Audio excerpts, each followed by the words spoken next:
Hello students, आइए आज हम सिंपल सेंटेंस के अंतर्गत यूजिंग एडजेक्टिव का यूज़ इस वीडियो में मैं आपको बताऊंगा कि एडजेक्टिव का यूज़ करके दो या दो से अधिक सिंपल सेंटेंस को कैसे एक सिंपल सेंटेंस में कंबाइन करते हैं।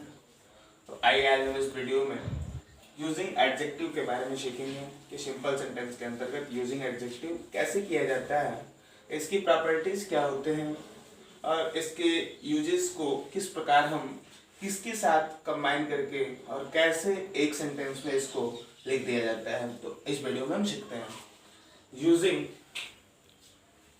Simple sentences using adjective.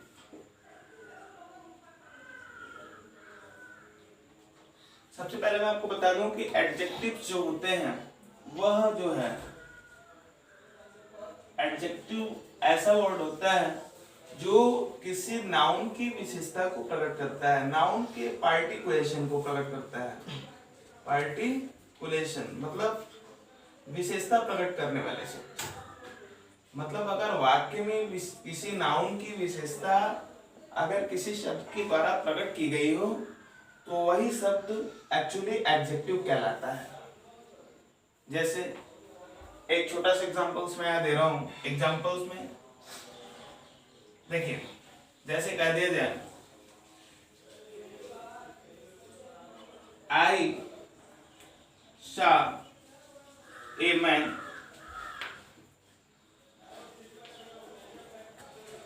The man was blind. इसमें देखेंगे आप आई सॉ ए मैन, मैंने एक व्यक्ति को देखा, और द मैन वाज ब्लाइंड। तो सिंपल से एग्जांपल्स में मैं इसको एग्जांपल बता रहा हूँ कि मैन का एडजेक्टिव पहले वाक्य में आई सॉ ए मैन, मैंने एक व्यक्ति को देखा, दूसरे वाक्य में इसी नाउन के लिए कहा जा रहा है कि द मैन वाज ब्लाइंड। तो किसकी विशेषता बताया जा रहा है? मैन की विशेषता बताई जा रही है ना।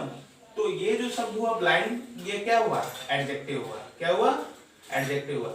और जब ये एडजेक्टिव हो गया तो आपको जाहिर सी बात है कि एडजेक्टिव जो होता है हमेशा जो है नाउन की बगल में ही एडजस्ट किया जाता है। हर बार ये फिक्स है कि नाउन की बगल में जो एडजेक्टिव्स होते हैं वो नाउन की बगल में ही फिक्स होते हैं। ठीक है, तो वही सब एडजेक्टिव्स होते हैं। अब आइए मैं आपको रूल्स पे ले चलता हूँ कि रूल्स क्या होते हैं इसके, यानी कि एडजेक्टिव यूजिंग एडजेक्टिव्स के रूल्स क्या होते हैं, मैं इसको बताऊंगा आपको। देखिए, मतलब जब एडजेक्टिव का प्रयोग करने हो तो इसमें आपको लिखेंगे जब वाक्यों में या जब दो या दो से अधिक वाक्यों में एडजेक्टिव का प्रयोग हो, एडजेक्टिव का प्रयोग किसी एक वाक्य में हो, किसी एक वाक्य में हो, एक वाक्य में हो और दूसरे वाक्य में आए नाउन की विशेषता प्रकट करता हो, विशेषता प्रकट करता हो। मतलब दो या दो से अधिक वाक्यों में यदि एडजेक्टिव का प्रयोग किसी एक वाक्य में हो और दूसरे वाक्य में आए नाउन की विशेषता प्रकट करता हो तो ऐसे जो है, ऐसे कंडीशंस में एडजेक्टिव को हमेशा नाउन के पास रख दिया जाता है। इसको आप ध्यान से देखेंगे कि जब दो या दूसरे, यानी कि यूजिंग एडजेक्टिव के रूल्स होते हैं कि जब दो या दो से अधिक वाक्यों में एडजेक्टिव का प्रयोग किसी एक वाक्य में हो और दूसरे वाक्य में आए नाउन की विशेषता प्रकट करता है तो ऐसे कंडीशंस में एडजेक्टिव को हमेशा नाउन के पास रख दिया जाता है और इसी प्रकार दो सिंपल सेंटेंसेस को एक सिंपल सेंटेंस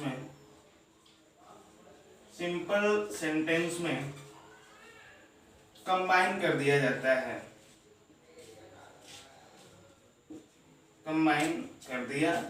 है, ये इसके प्रोसेस होते हैं कि जब दो या दो से अधिक वाक्यों में एडजेक्टिव का प्रयोग किसी एक वाक्य में हो और दोनों अर्थात दूसरे वाक्य में आए नाउन की विशेषता प्रकट करता हो, तो ऐसे कंडीशन में एडजेक्टिव को हमेशा नाउन के पास रख दिया जाता है और इसी प्रकार दो सिंपल सेंटेंस को एक सिंपल सेंटेंस में कंबाइन किया जाता है। जैसे देखिए कर दिया जाए example, a boy came to my office, the boy was blind। एक एग्जांपल है, देखिए इसको ध्यान रखेंगे आप। A boy came to my office, एक लड़का मेरे ऑफिस आया, द बॉय वाज ब्लाइंड। दूसरे वाक्य में इसी बॉय की विशेषता कह रहा है कि a boy came to my office, यानी कि वो लड़का जो मेरे ऑफिस कार्यालय आया वो कैसा था, ब्लाइंड था। तो अब ये ब्लाइंड जो है किसकी विशेषता प्रकट कर रहा है, बॉय की, ठीक है ना। तो ये नाउन हो गया और ये इसके एडजेक्टिव्स हो गए। तो एडजेक्टिव को हमने क्या बताया कि नाउन के बगल पास में रखा जाता है। तो इसको आप ऐसे बनाएंगे, जैसे कंबाइन करेंगे, जैसे ये सेपरेट है, इसको जब हम कंबाइन करेंगे तो ये हो जाएगा ए बॉय, मतलब a blind boy came to my office, ठीक है। इस प्रकार से हम इसको यूज कर लेते हैं। जैसे मान लीजिए कर दिया जाए, Ram gave 2 rupee to a man. अब फिर यह कह दिया जाए कि द मैन वॉज डीफ। चलिए दूसरे वाक्य में भी ऐसे बनाएंगे, Ram gave 2 rupee to a man, the man was deaf. देखिए यहाँ पे राम जो है नाउन है और दूसरे वाक्य में इसी मैन अर्थात Ram gave 2 rupee to a man. यहाँ देखिए यहाँ पे भी एक नाउन यानी कि राम जो है इसको पैसा दे रहा है और कह रहा है कि 2 रुपी टू एक व्यक्ति को उसने 2 रुपया दिया, द मैन वाज ब्लाइंड, यानी कि the man was deaf, sorry. तो डेफ किसकी विशेषता प्रकट कर रहा है, मैन की, ठीक है ना। अब इसके बगल में लिखेंगे, तो अब यहाँ लिखेंगे Ram gave 2 rupee to a deaf man, Ram gave 2 rupee to a deaf man. ऐसे हम इसको करेक्ट कर लेंगे और यही प्रोसेस होता है एडजेक्टिव्स के यूज करने का। तो मित्रों इस वीडियो में इतना ही, धन्यवाद।